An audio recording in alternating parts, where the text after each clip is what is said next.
Hello, I'm Jeff Osterhaus, technical seed agronomist for Cropland. Today I want to talk to you about something that I'm finding in soybeans in southern Wisconsin that's going to potentially be eating away at your yields in both soybeans and potentially corn as we look forward to the next 10 days. So as I'm kneeling here in the soybean field, I want to show you one thing that's crawling on this plant: Japanese beetles. And if we look at this soybean, we see we've got active flowers and we have some small pods on the lowermost nodes of this plant. So this is going to be R1 transitioning into the R2 growth stage.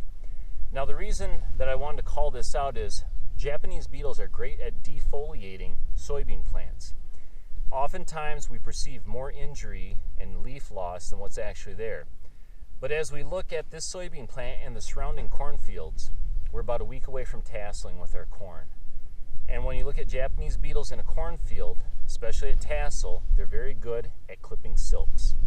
Now that silk clipping is what we want to avoid. So if you're going to be going out in your cornfield and making a tassel application of a fungicide, you'll want to scout ahead to look to see if you have Japanese beetle pressure in that cornfield or in an adjoining soybean field or nearby soybean field. And that you would want to look and give consideration to adding a good insecticide labeled for control of Japanese beetle to your spray mix before you apply the tassel fungicide.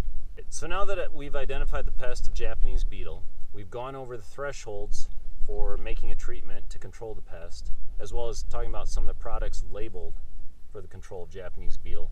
I want to remind you to go out and actively scout your fields, make sure the pest is present before you make an application.